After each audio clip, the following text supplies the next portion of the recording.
चलिए ठीक है, स्टार्ट करते हैं। और ऑलरेडी 6-10 हो चुका है, ज़्यादा ही हो गया है। ठीक है, जैसा कि आप लोगों ने बताया था कि आज का जो मेन टॉपिक है वो माइग्रेशन पे है। इसी तरीके से जो जो टॉपिक आप लोगों ने बोले हैं वो सब कवर कराए जाएंगे। ठीक है, तो उसको स्टार्ट करते हैं विदाउट एनी डिले। चलिए, तो माइग्रेशन माइग्रेशन जब वर्ड आता है आप लोग की नजर में तो कैसी इमेज बन रही है? जैसे हमने बनाई है वैसी बन रही है या कुछ और आप लोग की भी इमेज है? कुछ दिख रहा है इमेज में, है ना? माइग्रेशन मतलब नथिंग, माइग्रेशन का मतलब होता है जब कोई भी पर्सन, एनी पर्सन, कोई भी एक पर्सन हो, एक्स वाई जी जो भी हो, वो एक जगह से किसी दूसरी जगह पे जाए, वो हमारा क्या होता है? माइग्रेशन। एक जगह से दूसरी जगह पे जाए वो माइग्रेशन होगा। अब ये माइग्रेशन एक जगह से दूसरी जगह जब जा रहा है तो पता चले, जैसे मान लीजिए कि एक पर्सन है वो गांव से शहर की तरफ जा रहा है तो वो भी माइग्रेशन है। इसी तरीके से जैसे रूरल एरिया से अर्बन एरिया की तरफ जाए तो ये भी माइग्रेशन है। एक सिटी से किसी दूसरी सिटी में जाए, मतलब एक अर्बन एरिया से किसी दूसरे अर्बन एरिया में जाए तो वो भी माइग्रेशन है। अब जैसे कोई एक पर्सन लखनऊ से जाए बैंगलोर तो वो भी माइग्रेशन है। इसी तरीके से कोई पर्सन है एक कंट्री से किसी दूसरी कंट्री जाए तो वो भी एक तरीके का माइग्रेशन हो गया। ठीक, तो माइग्रेशन कई तरीके के हो सकते हैं, बस उनको आइडेंटिफाई करना है। बस ध्यान में इतना रखना है कि एक पर्सन जब अपनी एक पर्टिकुलर जगह से किसी दूसरी जगह पे जाता है तो उसको हम लोग माइग्रेशन बोलते हैं। अब इस पूरे चैप्टर में हमको यही देखना है कि वो कौन कौन से ऐसे फैक्टर होते हैं जो माइग्रेशन के लिए इंपॉर्टेंट है।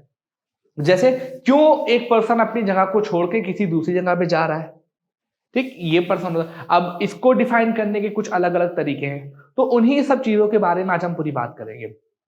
तो माइग्रेशन को मैं फिर से एक बार एक लाइन में बता दूं कि displacement of any person from a place to another place called as a migration. अब माइग्रेशन कई तरीके के होंगे, लेकिन माइग्रेशन हो क्यों रहा है ये मैटर होता है कि भाई एक पर्सन यहां पर है, दूसरी जगह पे वो क्यों जा रहा है। तो इन चीज को समझने के लिए, हो सकता है इसके साथ कोई यहाँ पे प्रॉब्लम रही हो, ठीक, हो सकता है कि जिस जगह वो जाना चाह रहा हो वहां पर चीजें कुछ क्वालिटी वहां पर अच्छी हो सकता है कि यहाँ पे रह रहा स्टैंडर्ड ऑफ लिविंग कम हो, दूसरी जगह चला जाए तो वहां पर स्टैंडर्ड ऑफ लिविंग बढ़ जाए। तो डिपेंड करता है सिचुएशन पे कैसे। तो इस चीज को समझने के लिए, माइग्रेशन को समझने के लिए हम लोग को एक चीज समझनी पड़ेगी कि माइग्रेशन के दो इंपॉर्टेंट फैक्टर है। जैसा कि मैंने आप लोगों को दिखा दिया, मीनिंग आप देख सकते हैं कि human migration involves the movement of people from one place to another with intention of, कभी कभी इंटेंशन क्या होता है कि हम वहीं पे जाके बस जाएंगे, कभी कभी इंटेंशन होता है कि हम परमानेंटली और टेम्पररी वहां बस जाएंगे और किसी एक नई लोकेशन पर। अब ये माइग्रेशन होने के दो मेन कॉज होते हैं, बहुत ध्यान से देखिएगा, बस यही इंपॉर्टेंट है। दो मेन वजहों से किसी भी जगह का जो माइग्रेशन होता है वो एग्जिस्ट करता है। और दो मेन वजह क्या है, वो होती है पुश फैक्टर और पुल फैक्टर। इससे पहले इसका नाम सुना है ना? हाँ, can anyone explain what is the push factor? Sir, push factor दो फैक्टर्स होते हैं जो एक पर्सन को फोर्स करते हैं। Very good, very good. Pull factors वो वाले फैक्टर्स होते हैं जिसको अट्रैक्ट करते हैं। ठीक है, वेरी गुड, सिंपल सी लैंग्वेज। जैसा कि मंतशा ने बताया कि पुश फैक्टर उन फैक्टर को बोला जाएगा कि जो किसी भी पर्सन को एक जगह से दूसरी जगह जाने के लिए मजबूर कर दे, है ना, कि भाई तुम अब यहां नहीं रह सकते। कौन कौन से हो सकते हैं पुश फैक्टर? जैसे लखनऊ, लखनऊ है अगर सपोज है, बहुत अच्छी जगह है, लेकिन मान लीजिए लखनऊ है, यहां पर पुश फैक्टर कौन है जो एक पर्सन को यहां से उठा के ही दूसरी जगह जाने के लिए मजबूरी कर सकता है? कौन कौन से हो सकते हैं, एनीवन? हाँ ठीक है, मोर डेवलप सिटी। हाँ ठीक है, job opportunities. What else? Better educational facilities, exactly. What else? Very good, very good. What else?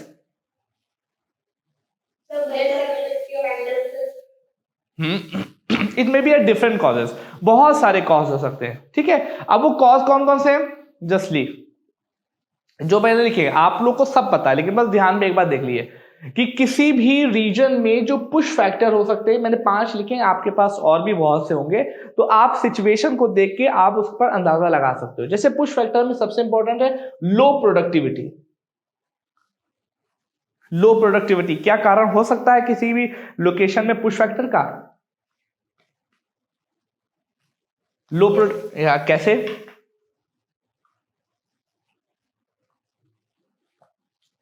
Low productivity. अब लो प्रोडक्टिविटी कई सेगमेंट में यूज की जा सकती है। लो प्रोडक्टिविटी इन एग्रीकल्चर, इस तरीके से सकते हैं। सपोज दैट मान लीजिए कि एक जगह की पॉपुलेशन कितनी है, 1000 है। अब वहां का जो प्रोडक्शन हो रहा है वो इतना ही हो पा रहा है कि हम लोग अच्छे तरीके से 800-900 लोगों को खिला सकते हो। तो भाई लो प्रोडक्टिविटी हो रही है तो भी क्या करना पड़ेगा भाई, हमें ऐसी जगह पे जाना पड़ेगा कि जहां पर प्रोडक्टिविटी हायर हो। तो लो प्रोडक्टिविटी, इसको मैं कंप्लीट कर दूं इन एग्रीकल्चर,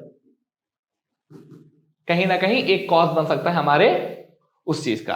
नेक्स्ट पॉइंट है कि अनएम्प्लॉयमेंट एंड अंडर डेवलपमेंट। जैसा कि ये पॉइंट तो आप ही लोगों ने बता दिया था कि अनएम्प्लॉयमेंट एंड अंडर डेवलपमेंट भी एक मेजर कॉज हो सकता है। तीसरा पॉइंट क्या है, पुअर इकोनॉमिक कंडीशन, बहुत ज्यादा ही खराब इकोनॉमिक कंडीशन। अब कोई भी पर्सन, जैसे पाकिस्तान है, तो पाकिस्तान में क्या प्रॉब्लम है, अफगानिस्तान में क्या प्रॉब्लम है, poor economic condition is the main cause, जिसकी वजह से लोग वहां से माइग्रेट करते हैं। अभी आप लोगों ने एक न्यूज में देखा होगा कि एक कोई हवा जो यूएस आर्मी है वो जब अफगानिस्तान को स्केप कर रही थी, वहां से जा रही थी, तो उनके जहाज के ऊपर लोग चढ़ गए थे। शायद आप लोगों ने न्यूज में देखा हो सिचुएशन को, तो वो बड़ी खराब सी सिचुएशन थी। तो ये सब चीजें भी होंगी, और पुअर इकोनॉमिक कंडीशन भी कहीं ना कहीं उसमें मेन रोल प्ले करती है। अगेन चौथा पॉइंट क्या है कि lack of opportunities for advancement, मतलब कि एडवांसमेंट करने के लिए अपॉर्चुनिटीज ही नहीं है। जैसे सपोज आजकल आपने देखा होगा हर जगह स्टार्टअप की बात होती है, तो ऐसा कोई माहौल ही नहीं है कि वहां पर हम अपने आप को एडवांसमेंट कर सकें। अब आप लोग के क्लास ऑफलाइन चलते थे, ऑनलाइन आ गए, कोई दिक्कत नहीं हुई। लेकिन अगर आप गांव देहात में जाए तो गांव देहात में क्या होता है भाई, ऑफलाइन क्लास होते थे, क्लासेस बंद हो गए तो वहां पर क्लास भी नहीं हो रहे, ऑनलाइन का प्रोसेस ऐसा, वहां पे नेटवर्क ही नहीं। तो एडवांसमेंट, अपने आप को एनहांस करने की जब अपॉर्चुनिटीज नहीं होंगी तो वो भी एक पुश फैक्टर की तरीके से काम करेगा और लोग वहां से भागेंगे कहीं ना कहीं। Last point but not the least कि exhaustion of natural resources and the natural calamities, कि भाई जो हमारे नेचुरल रिसोर्सेज हैं अगर वो एग्जॉस्ट हो जाएं तो कहीं ना कहीं वो एक पुश फैक्टर बनेगा कि वहां से लोग पलायन कर जाएं। अब नेचुरल रिसोर्सेज के एग्जॉस्ट होने का मतलब क्या है, खत्म हो जाए, एग्जैक्टली सिंपल। सपोज एक पर्टिकुलर रीजन में वहां की इकोनॉमी है वो कोल से चलती है, मतलब कि उस इलाके में कोयला बहुत पैदा है, जैसे छत्तीसगढ़, झारखंड, ये सब जगहों पे। अब एकदम से वहां पे कोयला खत्म हो जाए, देन क्या होगा, जनरली क्या करेंगे, जो लोग उसके ऊपर डिपेंडेंट थे अब भाई वो दूसरा सोर्स ऑफ इनकम को ढूंढेंगे। तो अगर दूसरा सोर्स ऑफ इनकम नहीं मिलेगा तो वो कहां पे जाएंगे, जाहिर सी बात है उस जगह को छोड़ के किसी दूसरी जगह चले जाएंगे। तो ये बेसिक से कुछ पुश फैक्टर है। अब आप लोग सिचुएशन को देखकर वहां पर बताए जाने वाले फैक्टर के हिसाब से बता सकते हैं कि वो पुश फैक्टर है या पुल फैक्टर है। तो बस इतना ध्यान में रखना है। बाकी अब है यस है नहीं, एग्जॉशन ऑफ नेचुरल रिसोर्सेज है, और ये दूसरा पॉइंट है नेचुरल कैलामिटीज। नेचुरल कैलामिटीज मतलब आपदा जिसको बोलते हैं ना, आपदा को हिंदी में इसको बोलते हैं आपदा। जैसे बाढ़ आ जाती है ना, तो बाढ़ भी एक तरीके की आपदा है। तूफान आ जाए तो ये भी आपदा, कैलामिटी होती है ना। तो नेचुरल कैलामिटी जैसे बाढ़ आ जाए और तूफान आ जाए, इस तरह की जो चीजें होती हैं वो भी कहीं ना कहीं पुश फैक्टर बनती हैं। अब आप ये बताइए, कोई भी पर्सन ऐसे इलाकों में रहना चाहेगा कि जहां पर लैंडस्लाइड अक्सर होती रहती हो?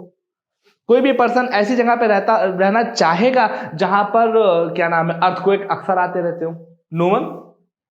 ये बात होगी ना। तो जो नेचुरल कैलामिटी वाले जो रीजन हैं वहां पर भी लोग रहना नहीं चाहते, और नेचुरल कैलामिटी भी कहीं ना कहीं एक पुश फैक्टर की तरीके से काम करेगी। बात क्लियर है? ठीक है। नाउ अब आता है पुल फैक्टर। तो पुल फैक्टर के बारे में क्या होता है, व्हाट इज पुल फैक्टर?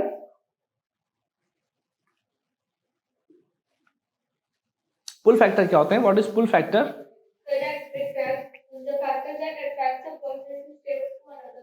हाँ बस सिंपल, कि एक ऐसे फैक्टर जो किसी को अपनी तरफ आकर्षित कर कि भाई यहां पे आके तुम रह लो, ये जगह अच्छी है। अब इंडिया से लोग अमेरिका की तरफ जाते हैं, क्यों जाते हैं? या इंडिया से लोग कुवैत में जाते हैं, सऊदी अरब, गल्फ कंट्रीज में जाते हैं, क्यों जाते हैं? उसके पीछे रीजन ही यही है कि भाई यहाँ वहां पर यहाँ से कुछ ज्यादा अपॉर्चुनिटीज उनको मिल रही हैं। तो ऐसे वो फैक्टर जो किसी दूसरे रीजन के लोगों को अपनी तरफ अट्रैक्ट करे, उनको हम लोग पुल फैक्टर बोलेंगे। उसमें बहुत सारे फैक्टर आ सकते हैं। उसमें नंबर 1 पे क्या है, हायर एम्प्लॉयमेंट। मतलब अगर आप वहां पे जाओगे तो कहीं ना कहीं आपको एम्प्लॉयमेंट बहुत अच्छे तरीके से मिलता है। अभी आजकल क्या माहौल है इंडिया में, कुछ बताने की जरूरत नहीं है कि 30 बोला जाता है 47 ईयर की सबसे कम एम्प्लॉयमेंट रेट पे इंडिया चल रहा है। मतलब कि जब से कोरोना आ गया तो दिक्कत और ग्रेव हो गई है। तो इस समय क्या सिचुएशन है, लोग ऐसी जगहों पे जा रहे हैं, माइग्रेट कर रहे हैं जहां पर बेहतर एम्प्लॉयमेंट अपॉर्चुनिटी उनको मिल सके। तो देश के अंदर भी वो लोग कहीं जा रहे हैं और इंट्रा कंट्री भी, मतलब किसी दूसरे देश भी जाकर वो लोग माइग्रेट कर रहे हैं। तो जहां पर उनको हायर एम्प्लॉयमेंट और अच्छी एम्प्लॉयमेंट मिलेगी वो लोग वहां पर जाएंगे, और हायर एम्प्लॉयमेंट एक पुल फैक्टर की तरीके से काम करेगा। दूसरा, सेफ सोसाइटी। अब अफगानिस्तान में कौन रहना चाहता है? कोई आप लोग अफगानिस्तान में रहना चाहेंगे? कोई चाहेगा रहना अफगानिस्तान में? ऑब्वियसली नो, बिकॉज कंट्री अच्छी है, लेकिन जो कंट्री में जो मेंटालिटी वाले लोग हैं ना, तालिबान वाले जो इस तरह के लोग हैं, वो बहुत अजीब से हैं। मतलब कि उनकी मेंटालिटी क्या है, अब जैसे आप लोग इतना इजीली पढ़ रही हो तो वहां पे ये सब चीजें नहीं है।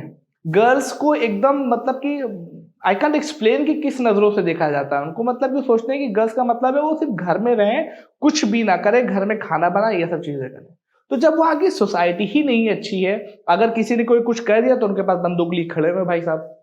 तो इस तरह के माहौल में कोई भी पढ़ना नहीं चाहता, कोई भी नहीं चाहता कि वहां पर हम जाके रहें। तो अफगानिस्तान की गर्ल्स से देखिए, आप लोग पता करिए तो आपको पता चलेगा कि वो लोग चाहती कि ये सब चीजें ठीक हो।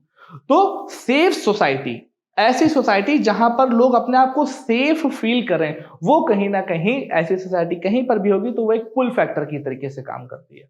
ठीक है, तो सेफ सोसाइटी भी कहीं ना कहीं उसका रोल प्ले करेगी। फर्टाइल लैंड, फर्टाइल लैंड का मतलब क्या हो गया?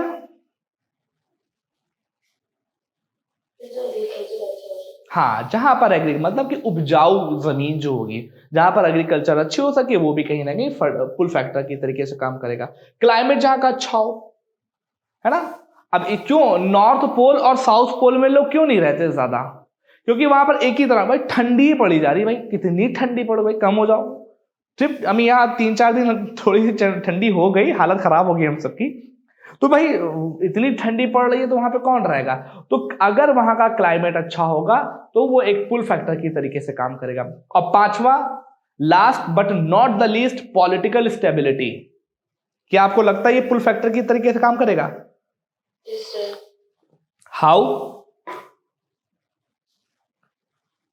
How it work as a pull factor?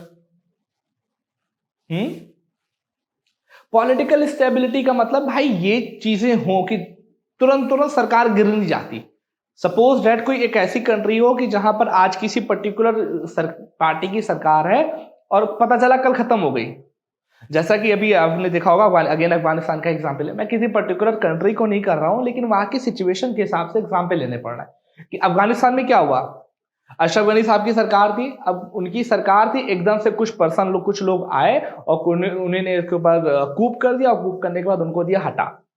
तो क्या हुआ, एकदम से स्टेबिलिटी नहीं है वहां की पॉलिटिक्स में, स्टेबिलिटी नहीं है। एक सरकार वहां पर अपने टेन्योर को कंप्लीट ही नहीं कर पा रही है। तो जहां पर सरकार ही एकदम फिक्स नहीं है तो वो लोगों को क्या फिक्स करेगी? अब पता चला ये होगा ना कि अभी इनकी सरकार है, पता चला कोई और आके कूप कर दे तो उनकी सरकार खत्म। तो पॉलिटिकल स्टेबिलिटी किसी भी देश में होना, ये चीज निश्चित करती है कि वो एक अच्छी कंट्री है और वो एक पुल फैक्टर की तरीके से काम करता है। अब अफगानिस्तान में ये जो पॉलिटिकल इनस्टेबिलिटी है वो पुश फैक्टर की तरीके से काम कर रही है, और अफगानिस्तान से लोग इंडिया में निकल के आ रहे हैं। क्यों? क्योंकि यहाँ पर पॉलिटिकल स्टेबिलिटी है। यहाँ पर ये श्योर होता है कहीं ना कहीं एक बार जो सरकार बन गई वो 5 साल तक काम करेगी एटलीस्ट, है ना। तो पॉलिटिकल स्टेबिलिटी एक पुल फैक्टर है, और यही पॉलिटिकल इनस्टेबिलिटी क्या हो जाएगा, एक ये पुश फैक्टर हो जाएगा। ओके, आई होप कि ये बात क्लियर होगी सबको, कोई दिक्कत तो नहीं? ठीक, नहीं आगे बढ़ते हैं नेक्स्ट। अब देखिए, अब हम देखेंगे कि ये जो माइग्रेशन है, माइग्रेशन कई तरीके से होता है। माइग्रेशन के कई टाइप हैं। तो सबसे पहला टाइप इसमें होता है, एक होता है सबसे नंबर 1 पे जिसको हम लोग इमिग्रेशन बोलते हैं। नंबर 2 पे होता है इमिग्रेशन, प्रोनाउंसिएशन नियरली सेम है बट इसके डिफरेंसेस हैं। तीसरे तरीके का माइग्रेशन होता है रूरल से अर्बन एरियाज में, मतलब गांव से शहर की तरफ। और चौथे टाइप का होता है अर्बन से अर्बन एरियाज में, मतलब एक शहर से दूसरे शहर में जाना। ये 4 मेन तरीके के माइग्रेशन होते हैं। अब माइग्रेशन में जो सबसे नंबर 1 पे था इमिग्रेशन, ध्यान रखिएगा, बस इसी का फर्क है। इमिग्रेशन का मतलब होता है, डिफिनेशन में बताता हूं, it happens when people are moving into a country. अब कोई कंट्री ऐसी है कि जहां पर सिचुएशन कुछ इस तरीके की है, इस तरीके की है कि लोग वहां पर जाना पसंद कर रहे हैं। जैसे मैंने एक एग्जांपल लिया, यहां पर अमेरिका को आप देखिए, आपने देखा कि अमेरिका में कौन कौन लोग आते हैं, मैक्सिको से सबसे ज्यादा, उसके बाद चाइना, उसके बाद इंडिया, मतलब देख रहे हैं इतनी कंट्रीज के लोग यहां पर जाकर रहना चाहते हैं। तो यहां पे क्या है ऐसा कि वहां पर लोग जाके रहना चाह रहे होते हैं, क्या है वहां पे? पुल फैक्टर एक्टिव, हाँ नहीं, यहां पे मैं जानना चाहूंगा इसमें वहां पर पुल फैक्टर ज्यादा है या पुश फैक्टर? पुल फैक्टर है ना। तो पुल फैक्टर, अब पुल फैक्टर में सब कुछ है, कौन कौन से पुल फैक्टर वहां पे होंगे बताइए? Very good, what else? Political stability, very good, what else? कम से कम 5 तो बताइए। Safe society, very good. Even safe society ऐसी है कि अभी तरीके, लेकिन अगर वहां पर जैसे क्या होता है ना कि वहां पर काले और गोरे में फर्क थोड़ा करते हैं, ये बात तो है, ये फैक्टर है। क्योंकि अभी आपको याद होगा कि एक किसी पुलिस वाले ने वहां पर किसी एक कोई निग्रो था, निग्रो मतलब जो ब्लैक प्रजाति के होते हैं, वहां पे काले थे, उनको वहां पर उसके ऊपर गर्दन पे उसने पैर रख के उसको दिया मार। अब जब वो मार दिया तो उसके बाद वहां पर लोगों ने ऐसा एजिटेशन किया, इवन गोरे लोगों ने एजिटेशन किया कि आप क्या कर रहे हो भाई, इतनी इस तरह की हेट क्यों रख सकते हो। तो वहां की सोसाइटी आपका साथ देगी, ऑल्दो आप गरीब ब्लैक हो गए, तो वहां पर कहीं ना कहीं सोसाइटी सेफ है।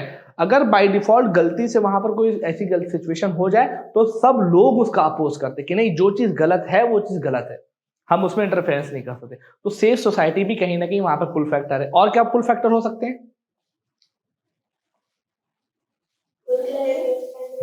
Very good, good climate, very good. मतलब कि नॉर्मल सा क्लाइमेट है, ऐसा नहीं कि बहुत ज्यादा ठंडी हो, बहुत ज्यादा गर्मी हो, अच्छी धूप निकलती है ना। रीजन उसका अगर देखें तो ट्रॉपिकल टेम्परेट रीजन में आ रहा है वो। तो इसी तरीके से बहुत सारे फैक्टर हैं। अब जब किसी भी कंट्री में पुल फैक्टर ज्यादा वर्क करने लगते हैं तो वहां पर क्या होगा, ये वाला इमिग्रेशन होने लगता है ना। तो पुल फैक्टर जिस कंट्री में अच्छे होंगे वहां पर इमिग्रेशन होने लगता है। और इमिग्रेशन का मतलब क्या होता है, it's happened when people are moving into a country. अब देखिए ना, हर कंट्री यहां आ रही है, यहां आना चाह रही है, ठीक है, तो इसको क्या बोलते हैं, इमिग्रेशन। और इसी का जस्ट उल्टा होता है immigration, just see this image, कि इमिग्रेशन का मतलब क्या होता है कि एक पर्टिकुलर कंट्री से कुछ लोग किसी दूसरी कंट्री में शिफ्ट करना चाह रहे हैं या अपनी कंट्री को लीव करके किसी दूसरी कंट्री में जाना चाह रहे हो। तब आप यहां पे बताइए, अब यहां पर क्या हो रहा होगा, इमिग्रेशन क्यों होता है? हाँ, जब किसी भी कंट्री में कोई पुश फैक्टर बहुत ज्यादा वर्क करने लगे तो उस कंट्री से क्या होने लगता है, इमिग्रेशन। उस कंट्री से लोग निकल के कहां चले जाते हैं, दूसरी जगह चले जाते हैं। जैसे आप लोग देख रहे होंगे, ये एक पर्सन है जो इंग्लैंड के हैं, अब इंग्लैंड से निकल के ये यूएसए में जाना चाहते हैं, है ना। तो क्यों, क्योंकि यहां पर इंग्लैंड में क्या हो रहा है, इनके हिसाब से यहां पर पुश फैक्टर बहुत ज्यादा वर्क करने लगे, है ना। तो पुश फैक्टर की वजह से ये हिसाब इंग्लैंड से निकल के अमेरिका में जाना चाह रहे हैं, है ना। तो ये इमिग्रेशन कहलाता है। अब क्या होता है next, see this, rural to urban. Again वही फैक्टर आएगा, यहां पर कौन से फैक्टर काम कर रहे हैं, रूरल से लोग अर्बन एरियाज की तरफ जा रहे हैं, क्यों जा रहे हैं? एकदम हाँ, पुश फैक्टर। देखिए वही ना कि पुश फैक्टर रूरल एरियाज में बहुत इंपॉर्टेंटली रोल प्ले कर रहे हैं। तो अब यहां पे बताइए, रूरल एरियाज में कौन कौन से पुश फैक्टर होंगे? हाँ, very good, low employment, what else? दूसरा है poverty, very good, very good, very good, low productivity, very good, very good, not a safe society. एक मिनट, हाँ ठीक है, कौन सी फैसिलिटीज? हाँ, एजुकेशनल फैसिलिटीज, पांचवा बोल सकता हूं हेल्थ फैसिलिटीज, है ना।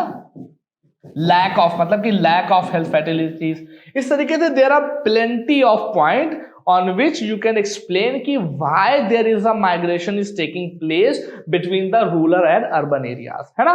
तो ये सब चीजें हैं जो रूरल और अर्बन एरियाज के ऊपर मैटर करती हैं। नेक्स्ट क्या हो जाएगा, अर्बन टू अर्बन। भाई एक सिटी से दूसरी सिटी में लोग क्यों जाते हैं, लखनऊ भी एक सिटी है, दिल्ली भी एक सिटी है। जैसे जो सिविल के बच्चे होते हैं, सिविल सर्विसेज के बारे में जानते हैं आप लोग? एनीवन, किसी को पता है व्हाट इज सिविल सर्विसेज? पता है इसके बारे में किसी को? यस, ये बड़ा IAS, IFS मतलब बड़ा अच्छा क्या क्या मन है सबका? मैं पूछ रहा हूँ, अक्षत मिश्रा, व्हाट्स योर, क्या ड्रीम है, क्या बनना चाहते हैं? Architect, very good. और अनिका, ओके डॉक्टर, ठीक है। और मनाल मसीह अहमद, मंतशा फातिमा, क्या बनना चाहती हैं आप? Doctor, very good. तो मतलब कोई IAS PCS में नहीं जाना चाहता है? कोई नहीं जाना चाहता? ओके मोहम्मद, क्या नाम है आपका? मोहम्मद जैद, ठीक है। तो मैटर ये है कि ये जो होता है ना कि अब जैसे IAS की तैयारी है या आप लोग की और भी तैयारी, जैसे मान लो कोई डॉक्टर बनना चाहता है, तो जब उसका नीट का जो एग्जाम होता है, तो नीट के एग्जाम की तैयारी हम लोग तो बहुत अच्छे से कराते हैं, तो आपको कहीं जाने की जरूरत नहीं पड़ेगी। लेकिन अगर मानिए कि किसी तरीके से यहाँ पर नीट की तैयारी छिवेली में ना होती, तो आप क्या करते? लखनऊ से कहाँ जाते? कोटा। और कोटा कहाँ पड़ता? राजस्थान में। तो राजस्थान में आपको जाना पड़ता। तो इस तरह के माइग्रेशन को क्या कहते हैं? इस तरह के माइग्रेशन को क्या है? हाँ, अर्बन टू अर्बन माइग्रेशन हो जाता है, ठीक है। Movement of people from one urban area to different urban areas called as the urban to urban migration. Again यहाँ पे दोनों चीज देखनी पड़ेगी कि भाई एक अर्बन एरिया में पुश फैक्टर क्या काम कर रहे हैं और जिस जगह वो जाना चाह रहा है वहां पर पुल फैक्टर क्या है। तो ये माइग्रेशन का एक टाइप होता है। तो आई होप कि ये माइग्रेशन के टाइप में किसी को कोई दिक्कत नहीं, बिकॉज आप लोग भी बड़ा एक्टिवली इसमें पार्टिसिपेट करो। किसी को कोई डाउट तो नहीं है इसमें? Urban to areas, very good very good very good, बहुत अच्छा है। लो अभी बता रहे हैं, अर्बन टू रूरल, बहुत अच्छा है। अर्बन टू रूरल का मतलब कि जैसे बहुत इजी था, समझने की कोशिश करिएगा। अभी जब कोरोना आया है ना, कोरोना आया, तो कोरोना जब आया तो लोग क्या हुआ, घरों में बंद हो गए ना। तो यहाँ पे कितना स्ट्रिक्ट माहौल था, बहुत ज्यादा, कोई बाहर नहीं जा सकता, ये है वो है। लेकिन आपको पता है मैं खुद अपने गांव पे था, तो वहां पे एकदम किसी तरह का कोई मना भी नहीं। तो क्या हुआ, लोग कहते रहे यार गांव देहाती सबसे बढ़िया, फालतू के लिए यहाँ पे फंसे बैठे। तो होता क्या है, जब लोग पीस चाहते हैं, एक टाइम के बाद जब लोग पीस चाहते हैं, जैसे रिटायरमेंट जब हो जाता है लोगों का, तो एज के बाद क्या होता है, वो इतनी भागदौड़ भरी जिंदगी से एकदम गुजार करके चाहते हैं कि भाई अपने गांव देहात चलो, वहां सुकून से अपने घर पे रहेंगे, जो भी पैसा कमाएगा वहां पे रहेंगे। तो जब लोगों को पीस चाहिए होता है, बेहतर एनवायरमेंट चाहिए होता है, सुकून, ये सब चीज चाहिए, तब ये तरह के माइग्रेशन प्लेस करते हैं। क्या होता है, जब पीस, बेहतर एनवायरमेंट, चीजें अच्छे में। अब बताइए आजकल क्या है, यहाँ पे लखनऊ शहर में कितना पोल्यूशन है, दिल्ली में कितना पोल्यूशन है, मुंबई में कितना पोल्यूशन है। लेकिन आप अगर गांव देहात में भी चले जाएंगे, रूरल एरियाज में, तो वहां पे क्या होगा, अभी भी आपको सुकून से ठंडी ठंडी हवाएं, बेहतरीन माहौल मिलेगा कि नहीं मिलेगा। तो जब आपको बेहतर एनवायरनमेंट चाहिए हो, बेहतर चीजें चाहिए हो, सुकून चाहिए हो, तब इस तरह के अर्बन टू रूरल प्लेस करते हैं, इस तरह के माइग्रेशन वर्किंग में आते हैं। अब अर्बन एरियाज में इसी तरीके से चीजें होती हैं। ओके, किसी को डाउट है ना? बहुत इजी है, बहुत इजी। आप सिचुएशन देख के बता दोगे। जैसे अगर आपसे पूछा जाए, 4 ऑप्शन दिए जाए, कहते हैं इसमें से वो कौन सा ऐसा पुश फैक्टर है कि जो अर्बन से रूरल के लिए काम करेगा, तो जब आप ऑप्शन देखोगे ना, तो उसमें से अपने आप एलिमिनेट कर ले जाओगे, कोई दिक्कत की उसमें बात नहीं होगी, है ना। आगे बढ़ते हैं, ठीक है। अब माइग्रेशन जो होता है, माइग्रेशन जब हुआ, तो माइग्रेशन होने से हो सकता है कोई अमेरिका का पर्सन आके इंडिया में रहने लगा हो, इंडिया का पर्सन अमेरिका में रहने लगा हो, तो उसके आने और हमारे जाने से, इसी तरीके से पूरे वर्ल्ड के लोग हैं, कोई गांव से शहर में, शहर से गांव में, देहात में, पूरा माइग्रेशन चला करता है। अब इसके होने की वजह से सोसाइटी में किस तरीके का इम्पैक्ट होते हैं, तो अब आप लोग मुझे ये बताइएगा, ये 3 पॉइंट लिखे हुए, आपको ये बताना है कि ये माइग्रेशन का प्लस पॉइंट है या निगेटिव पॉइंट है। ठीक है, ये आप लोगों को बताना है। पहला पॉइंट पढ़िए कि migrants send remittance to their villages or home country which lead to increased income and poverty reduction।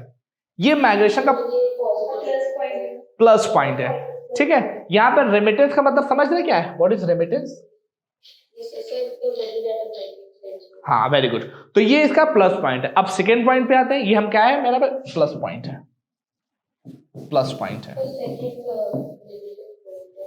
Migration results in crowding of cities, मतलब चिल्लम चिल्ली एकदम बढ़ जाती है, बहुत पब्लिक हो जाती है। Migrants often live in slums and suffer from health related problem due to lack of clean, देख लेना, देखिए क्लीन इन्वायरमेंट चाहिए होगा and sanitation facilities.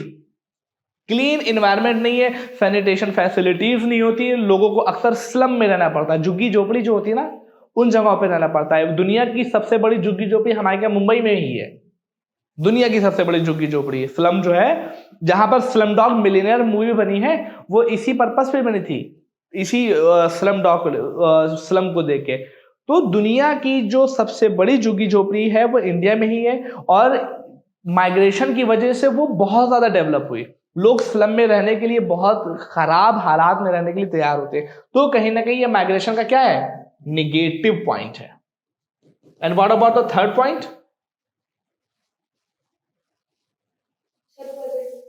In the case of international migration, there is an exchange of ideas and different cultures. This leads to diversity, है ना?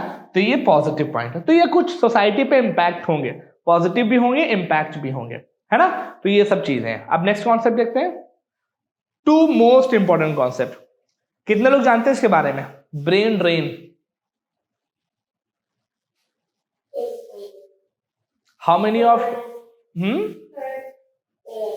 I know, okay, what is? बताइए, अगर आता है तो बोला करिए, थोड़ा अच्छा लगता है सब चीजों से, पता चलता है कि हाँ कहाँ पे हैं सब लोग। What is brain drain?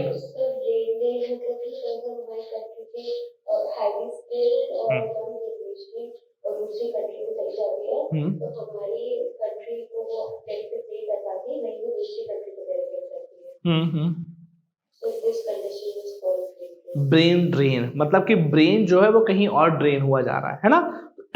जैसा कि इमेज में भी आप देख रहे होंगे कि हाईली स्किल्ड पर्सन है, देख रहे ना, हाईली स्किल्ड पर्सन है ये सब। इनको यहां पर अभी ने इतनी स्किल पा ली कि यहां पर इनको बेहतर जॉब अपॉर्चुनिटी भी नहीं मिल पाई। तो ये यहां पे क्या हो गया, बेहतर जॉब अपॉर्चुनिटी में नहीं मिल रही। इट मींस कि यहां के लिए पुश फैक्टर है।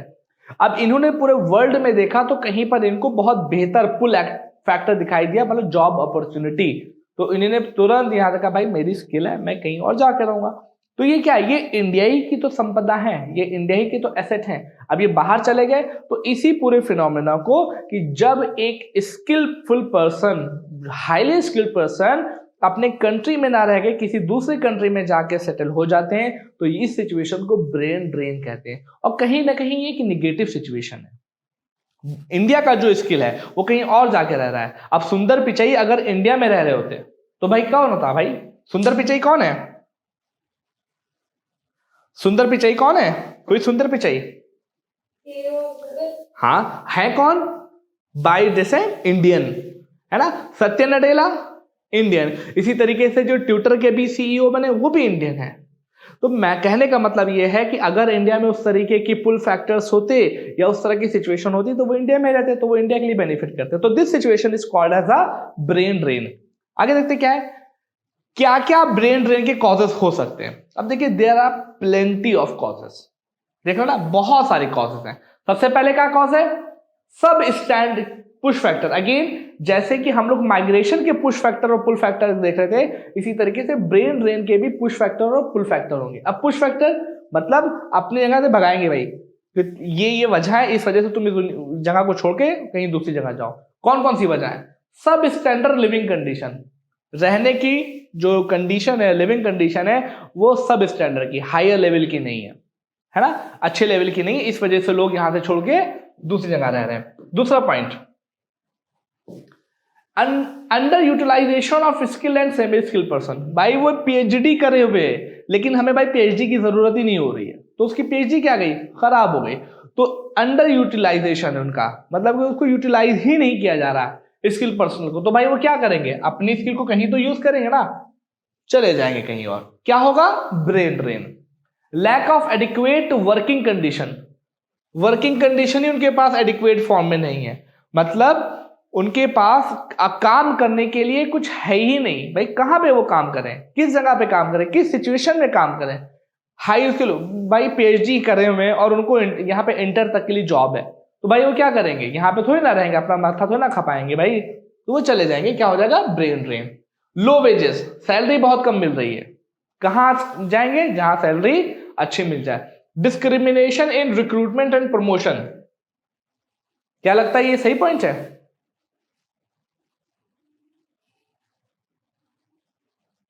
Discrimination in recruitment and promotion,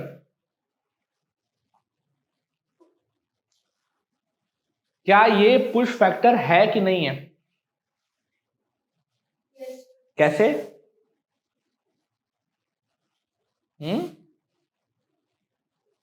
नहीं लिखा तो है तो ऑब्वियस सी बात है, ध्यान से देखिए क्या होता है। इंडिया में जॉब का जो प्रोसेस है, आपको पता होगा एक रिजर्वेशन का प्रोसेस है इंडिया में, है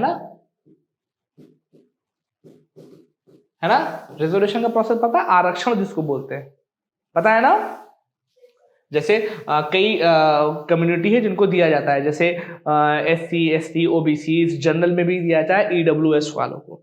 तो पता होता है कि सपोज 100 सीट हैं किसी भी जगह पे, तो 60 तो ऑलरेडी बुक हैं, अब 40 में कंपटीशन है, तो भाई जो इसमें नहीं आएगा तो उसके लिए तो हालत खराब हो जाएगी। तो ये सब चीजें, इसमें डिस्क्रिमिनेशन हो रहा है। कहां पे डिस्क्रिमिनेशन, रिक्रूटमेंट एंड प्रमोशन में जो डिस्क्रिमिनेशन हो रहा है, वो भी कहीं ना कहीं पुश फैक्टर बनता है, जिसकी वजह से लोग यहां से उठ के किसी दूसरी जगह चले जाते हैं। सोशल अनरेस्ट, मतलब कि सोसाइटी सोशल अनरेस्ट, आए दिन बवाल हुआ करता है भाई, क्या करेंगे भाई, चलो कहीं और से। पॉलिटिकल इनस्टेबिलिटी, वही सारे फैक्टर हैं। पॉलिटिकल इनस्टेबिलिटी होगी, किसी दूसरी कंट्री में चले जाएंगे। कन्फ्लिक्ट एंड वॉर्स, हर जब देखो लड़ाइयां हुआ करती है। अब जैसे अफगानिस्तान, अगेन अफगानिस्तान का एग्जाम्पल, अफगानिस्तान में क्या है, बवाली हुआ करता है, ठीक है। कजाकिस्तान को देखिए आजकल क्या हो रहा है, वहां पर भी सेंट्रल एशिया की कंट्री है, वहां पर भी वॉर चल रहा है, उसकी वजह से भी दिक्कत है। Lack of research facility including support staff, research facility नहीं है, हमें क्या इतना नहीं होता। जैसे आप दूसरे देशों को देखिए, वो 5G कब उनके यहाँ सब कुछ हो गया, हम अभी तक 5G के ऊपर काम ही कर रहे हैं। क्यों, क्योंकि हमने उतनी रिसर्च की ही नहीं थी, रिसर्च फैसिलिटी नहीं थी। तो किसी भी लोकेशन पर अगर रिसर्च फैसिलिटी अवेलेबल नहीं होगी, तो वो एक पुश फैक्टर की तरीके से काम करेगा, जिसमें जहां पर हाईली स्किल पर्सन क्या करेंगे, भाई यहीं रखो तुम अपनी फैसिलिटी, हम जा रहे कहीं और जहां पर हमको अच्छा माहौल मिल जाएगा। Deteriorating excellence of educational system, educational system ही कुछ इस तरीके का है, डिटोरिएट हुआ जा रहा है, तो ये भी कहीं ना कहीं एक पुश फैक्टर के तरीके से काम करेगा। बहुत सारे हैं, इनको एक बार आप रीड करिएगा तो बहुत इजी वे, मगर याद करने की जरूरत नहीं है, कॉन्सेप्ट को दिमाग में रखने की बस जरूरत है ना। नेक्स्ट पॉइंट, अब भाई पुल फैक्टर हो जाएंगे इसी तरीके से, जिस जगह पर बहुत अच्छी स्टैंडर्ड ऑफ लिविंग होगी, वहां पर लोग अपने आप खींचे आएंगे। एम्प्लॉयमेंट अपॉर्चुनिटी होगी, अपने आप आएंगे। ग्रेटर इनकम होगी, अपने आप आएंगे। Extensive resources for research, research के ऊपर बहुत ध्यान जिस कंट्री में दिया जाता होगा, जैसे आप वेस्टर्न कंट्रीज को देखिए, ब्रिटेन, यूके, जर्मनी, इटली, वहां पर बहुत ज्यादा रिसर्च पे ध्यान दिया जाता, तो जो रिसर्च से रिलेटेड होगा वो वहां पर चला जाएगा, बिकॉज उसको वेस्टर्न कंट्रीज एक पुल फैक्टर की तरीके से अपनी तरफ खींच रही होंगी। अनकन्वेंशनल एंड एडवांस टेक्नोलॉजी, भाई कन्वेंशनल टेक्नोलॉजी को नहीं यूज कर रहे हैं। What is conventional, what is conventional technology? Anyone? Conventional का मतलब होता है जहां पर एक कन्वेंशनल लग जाए, मतलब कि जो पुराने तरीके, पुराने तौर तरीके जो होते हैं उनको हम लोग कन्वेंशनल बोलते हैं, है ना।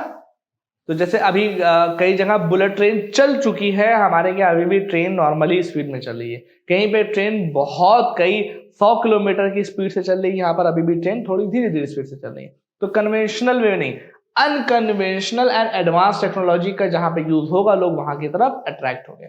Modern facilities of laboratory equipment, laboratory equipment बहुत मॉडर्न फैसिलिटी पे होने चाहिए। हेल्थियर वर्किंग कंडीशन अच्छी होनी चाहिए। Employment and occupation opportunity with the profession development, employment और ऑक्यूपेशन अपॉर्चुनिटी बहुत अच्छे में प्रॉफिटेबल होनी चाहिए, तब वहां पे लोग जाएंगे। पॉलिटिकल स्टेबिलिटी होनी चाहिए। फॉरेनर सिक्योर पॉलिसी होनी चाहिए, मतलब कोई एक ऐसी कंट्री कि जहां पर फॉरेनर को सिक्योर रखा जाता हो, ऐसी पॉलिसीज होनी चाहिए जिससे अगर कोई फॉरेनर वहां पर आए तो उसको सिक्योरिटी मिले। तो इस तरह की जहां पर भी कंडीशन होगी वो कंट्री एक पुल फैक्टर की तरीके से दूसरे देश के लोगों को अपनी तरफ अट्रैक्ट करेगी।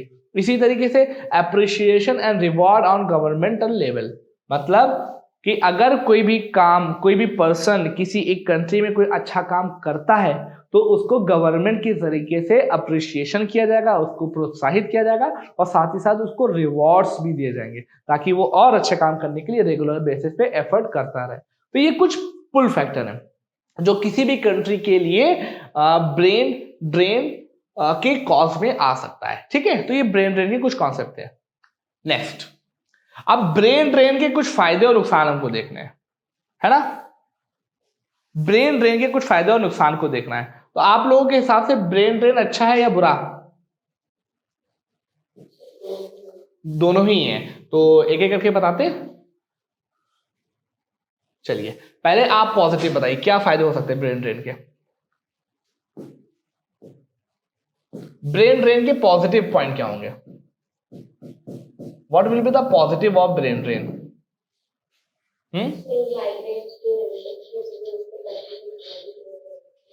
यू मीन टू से कि रेमिटेंस वो भेजेंगे, है ना। रेमिटेंस भेजेंगे तो उससे बहुत से बेनिफिट होंगे। जब रेमिटेंस भेजेंगे तो उससे कहीं ना कहीं पॉवर्टी डिक्रीज होगी, है ना। हेल्थ कंडीशन अच्छी होगी, एजुकेशनल कंडीशन अच्छी होगी, और जब ये सब अच्छे होंगे तो बाकी सारी चीजें अच्छी हो जाएंगी। Next, what else? और क्या?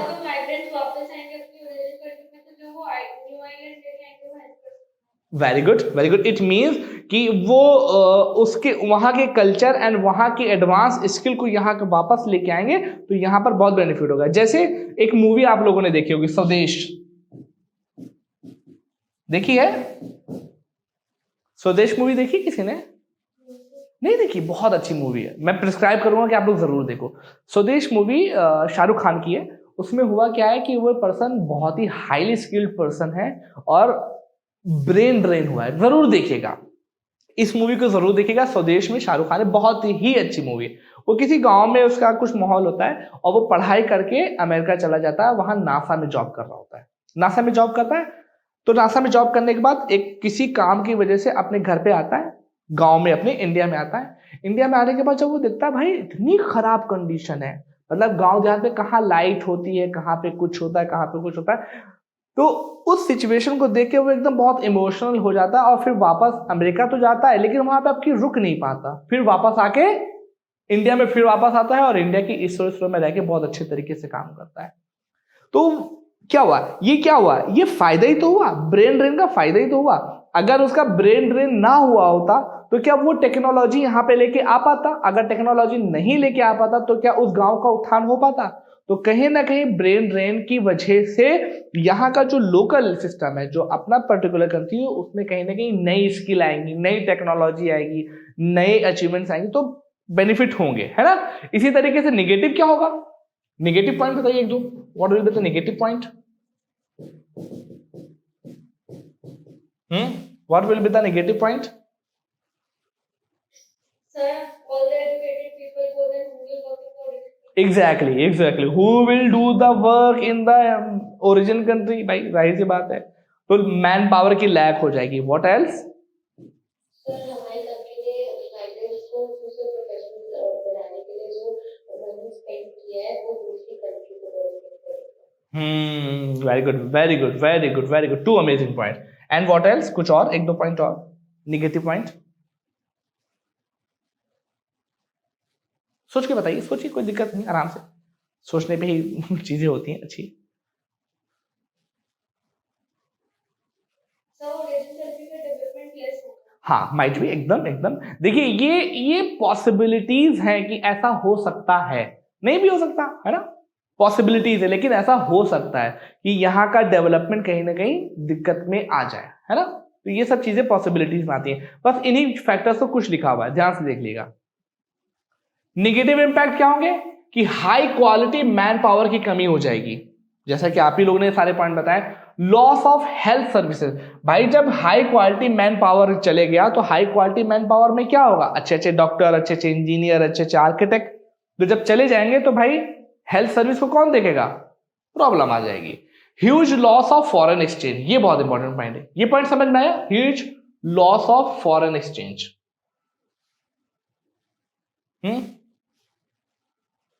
Huge loss of foreign exchange. Foreign exchange क्या होता है पता, फॉरेन एक्सचेंज देखिए क्या होता है कि अमेरिका में क्या चलता है, अमेरिका में कौन सी करेंसी चलती है, डॉलर। इंडिया में क्या चलता है ना, इंडिया में चलता है रुपी। तो अब सपोज दैट अमेरिका से कोई पर्सन इंडिया में आया तो अपने साथ क्या लेके आएगा, रुपीज नहीं, डॉलर लेके आएगा, डॉलर लेके आएगा। अब डॉलर तो इंडिया में चलता नहीं, तो क्या करना पड़ेगा, वो बैंक जाएगा और कहेगा भैया हमसे डॉलर ले लो और डॉलर के इक्विवेलेंट हमको क्या दे दो, रुपीज दे दो। तो डॉलर के इक्विवेलेंट रुपीज दे दो। तो डॉलर इंडिया में आया तो इंडिया में वो जो डॉलर इकट्ठा हो रहा है ना एक कहीं जगह पे, तो आरबीआई के पास जो इकट्ठा होता है उसी को हम लोग बोलते हैं फॉरेन एक्सचेंज, या एक वर्ड यूज कर लेते हैं फॉरेक्स, है ना, फॉरेक्स। अब इसी के जस्ट अपोजिट कंडीशन देख लो, अब अगर इंडिया से लोग अमेरिका जा रहे होंगे तो क्या करेंगे, इंडिया के इंडियंस लोगों के पास तो इंडियन करेंसी है, अब वो अमेरिका में जा रहे हैं तो क्या होगा, उनको अमेरिकन करेंसी चाहिए होगी, तो जो इंडियन रुपीज होगी ना तो उसकी वो लोग क्या खरीदेंगे, अमेरिकन करेंसीज को खरीदेंगे। और जब अमेरिकन करेंसी को खरीदेंगे तो भाई क्या होगा, इंडिया के पास जो करेंसी बची है वो खत्म हो रही होगी, तो कहीं ना कहीं फॉरेन एक्सचेंज का लॉस हो रहा होगा, है ना। नेक्स्ट पॉइंट है फास्ट डिमिनिशिंग नेशनलिज्म।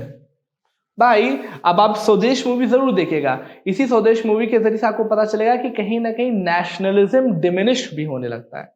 लोगों के अंदर भी होता है ना कि नेशनलिज्म की भावना रहने आती कि भाई हम दूसरे देश चले जाएंगे, जब दूसरे देश रहोगे तो वहां का कल्चर देखोगे, वहीं के लोगों की बात करोगे तो ये प्रॉब्लम आएगी, तो नेशनलिज्म के साथ भी कहीं ना कहीं दिक्कत हो सकती है। नेक्स्ट पॉइंट क्या है, लैक ऑफ एक्सपर्टीज, एक्सपर्टीज की कमी हो जाएगी।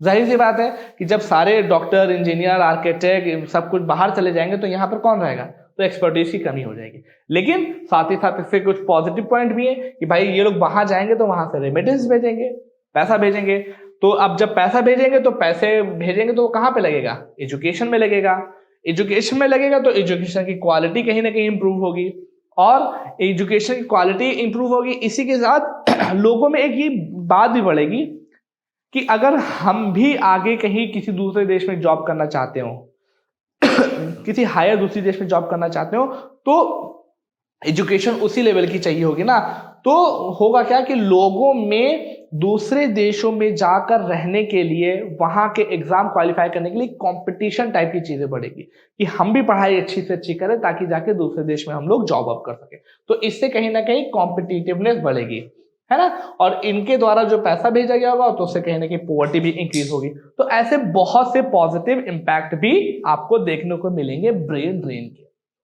ओके, तो ये था। किसी को कुछ डाउट है इसमें तो अभी पूछ सकता है, कोई दिक्कत की बात नहीं है। Anyone has any doubt? I think ये बहुत इजी सा चैप्टर था, आप लोगों ने बोला तो मुझे लगा नहीं कि इसमें आप लोगों को इसको ज्यादा जानने की जरूरत पड़ी होगी। इसके बाद आपका अर्बनाइजेशन मैं लूंगा, कोई और भी चैप्टर हो तो आप लोग बता सकते हैं इसके अलावा। पॉपुलेशन डायनेमिक्स, एंड मैं सोच रहा हूँ पॉपुलेशन डायनेमिक्स और अर्बनाइजेशन ये भी आपने बताया हम लोगों को, है ना। हाँ वो मुझे मिल गया, उसी के बिहाफ पे था। Actually migration is very too simple topic, मुझे लगता है इसमें कोई कॉन्सेप्ट ही नहीं था, लेकिन महीना की अब आप लोगों ने बोला था तो मैंने इसको किया है। तो नेक्स्ट टॉपिक में आपका मैं दो क्लास या एक ही में दोनों को इंक्लूड कर दूंगा। पहला क्या है, पॉपुलेशन डायनेमिक्स है, एकदम जरूरी है, वो सबसे इंपॉर्टेंट। ये तो वही मैंने कहा, ये आप लोगों ने क्यों इसको बोल दिया, पॉपुलेशन डायनेमिक्स एंड अर्बनाइजेशन। अच्छा, क्या प्रॉब्लम आती है इन चैप्टर में? पॉपुलेशन डायनेमिक्स में क्या प्रॉब्लम आती है आप लोगों को? कुछ कॉन्सेप्ट आप लोगों को ध्यान में है?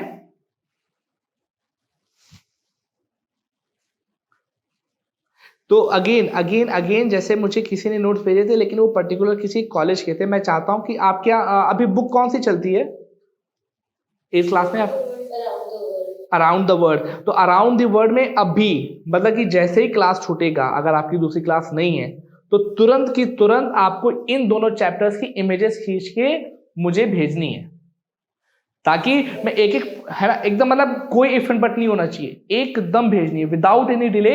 You have to send the images of these two particular topics.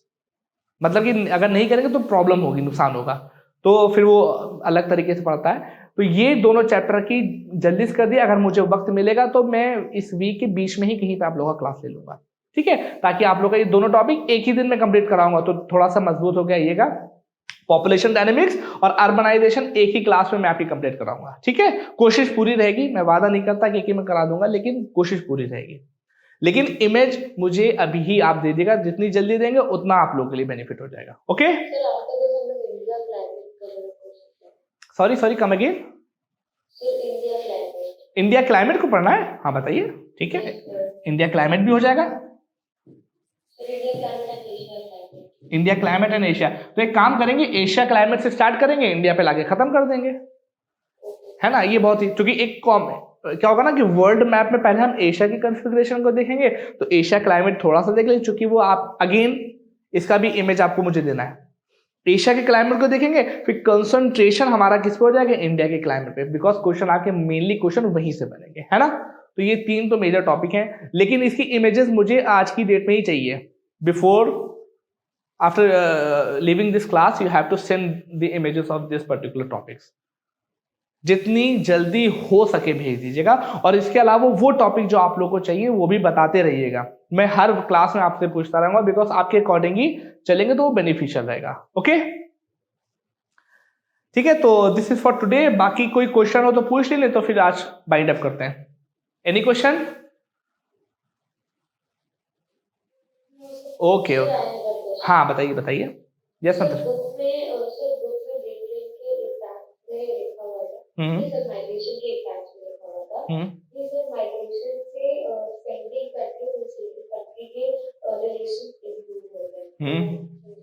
एकदम सही है, वेरी गुड, बहुत अच्छा पढ़ने, बहुत अच्छा। इसी तरह पॉइंट बताइए आप लोग। देखिए मैटर क्या ना कि जितना आप लोग बताएंगे ना उतना मजा आएगा पढ़ाने में। देखिए जैसे मान लीजिए कि इंडिया के सऊदी अरेबिया से लेते हैं ना, इंडिया है एंड सऊदी अरेबिया।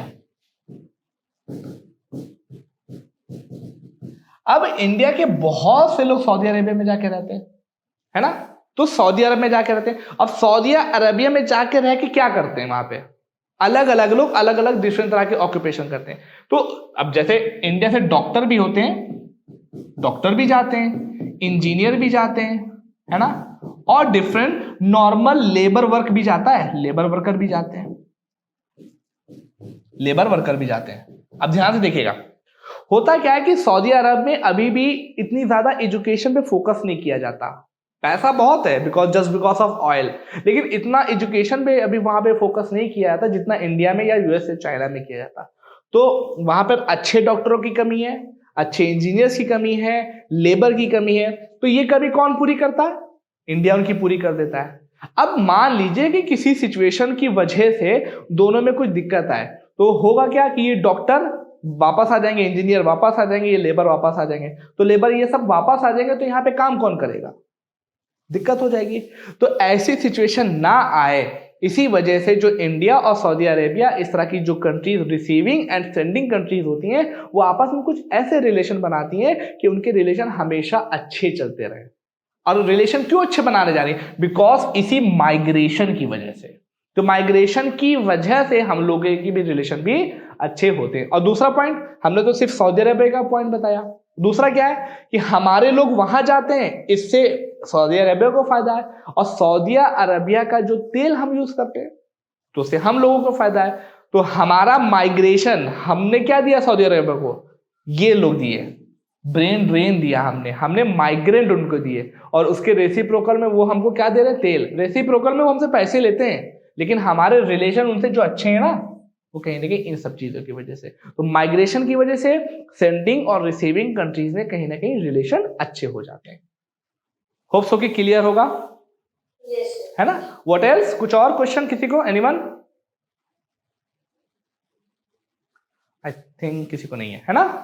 तो जैसा अभी आपको बताया, इसकी इमेजेस मुझे जरूर भेज दीजिएगा, तो बहुत इंपॉर्टेंट है आप ये लोगों के फायदे के लिए। तीनों चैप्टर्स की इमेजेस मुझे चाहिए, और जितनी जल्दी होगा इन तीनों चैप्टर को मैं कंप्लीट करा दूंगा। Okay, this is for today. Thank you class, see you in the next one.